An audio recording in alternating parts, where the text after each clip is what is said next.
Right, so on this video I'm going to show you how I created the background to this design. So I've got my design on my phone. I play around with apps and things to give myself perspective. So the front bits I'm going to create in 3D, but I've not videoed that. I might do another version of this or something like this and video the other parts separately. So I've got my gel polishers and I'm going to mix up the background colours, all my favourite brushes, my detailer brush, a cleanup brush, an old 3D brush, a new 3D brush, and my dotting tool, my palette for my gels. I started off with them on this, my tips on this display thing, but then when I started putting them together to join the sequence up, the magnets started sticking together, so I swapped them over to just on my pineapple pen. So I've laid these out in a certain way, so the design flows from one to another. I've started with natural tips, so I've got a nice fresh background. White, I started off with white, to be honest, but white was a bit too white.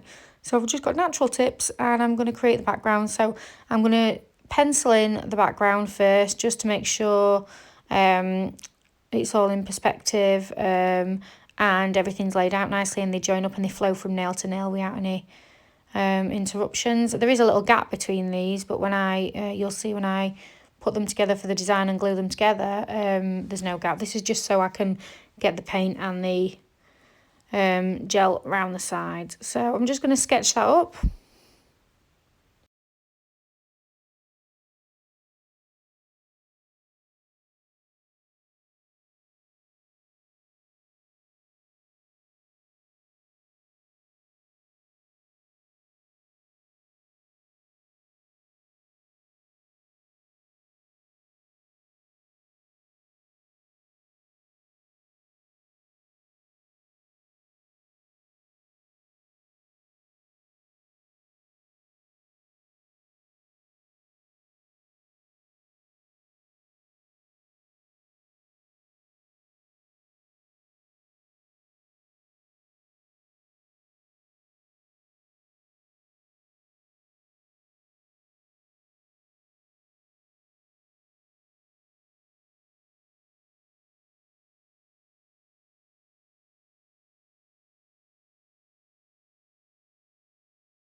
So when I'm happy that I've penciled in all the bits that I need to and the layout's right, I'm going to take my gel polishers that I've mixed up some mocha colours, and to get a fine sort of wash of this, just to give my outline, I just water it down ever so slightly with acetone from time to time, just so the colour's not so intense. So I'm going to start with my fine detail brush, which I use for everything, 11mm detailer, and I'm just going to go over all the outlines and just put some background colour in there. So on the little trees and things, I'll just wiggle some colour in just to give it a base colour really. So I'll do that on absolutely everything. So I'll go across the whole thing. When it comes to curing this, you don't have to flash cure every little bit. You just need to flash cure when you're happy with it. So what I'll do on this one to save me smudging any bits, I'll do all the tree line and then I'll flash cure it, then I'll do all the other bits, but you'll see as I go along.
So you'll see when I come to do the sort of the main bit, the foreground of this scene, there's not a lot of detail in this foreground when you look on the picture. So I've just took an old 3D brush and watered down some of my gel polish and just mottled it and marbled it in just to give me a base colour. And then you can see the contrast between the river area and the sky and then the grassy areas. So I'll just keep using the gel polish that's there. So you'll see I've just put a bit of gel polish on the top, just where the edge of the grass is, and then use my gel brush, my 3D brush, to just mush that down and play around with it. So I'll cure that when I've done it.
So I've finished putting in all the background details. I've built up all the colours, so you can see now it's got depth of colour to it, but it still needs more. So I've taken a little bit of black and grey, and I'm deepening up the mocha coffee colours that I've got. So on one side of all my trees and things, I'm going to add a little bit of deep darker colours into that, just to give it some depth along the tree lines, down the trunks of the trees and things, around the house, along the edges of the water, just to give it some oomph. And then I'll do the same with white, ever so slightly, not a lot of white, but I'll just go over all and do some little highlights and things. You can see I'm just picking out some of the details in the trees with my detail brush.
So then when I'm happy with that, I'm going to go back to my old 3D brush and get some of the deeper colours, and I'm just going to sort of smudge in and mottle in some darker colours just to give the effect of grass and greenery towards the front. There's not a lot of detail in this, it's just to have a bit of a flow to it so it doesn't just look like one blank colour. So you'll see I'm just adding in a little bit of black there, the very tiniest bits. I don't like a lot of black or a lot of white. So the very tiniest bits just to give it some depth. And then I'm going to check everywhere, and if there's anything I've missed, I can check it when I've flash cured it. Once I'm happy with it, I'll give it a complete full cure. But you'll see this just gives something. You'll see in the finished design, you don't really notice this foreground, but it needs to not be plain. So just, you can see I'm just moving that along and giving the illusion of sort of hills and little bumps and things like that. So you'll see when it's finished. Can you see there? It's just got lots of depth to it. So I'm just going back over anything that, you know, having a look at it, anything that just needs a little bit of, just going out of shot there, anything that just needs a little bit more, the tiniest bits of black. So I've just highlighted some of the sides of the house, the windows, the trunks of the trees, just the tiniest bit of black just watered down just to give it that bit more depth. So then when I put the top coat on, you'll see all the little details then.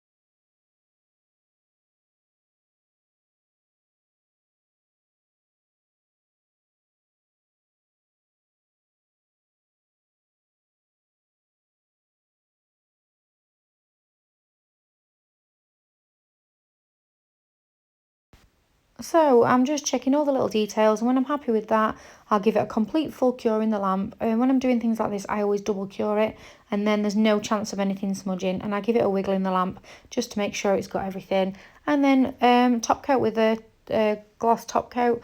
So there you go, there's a finished result. Thanks for watching.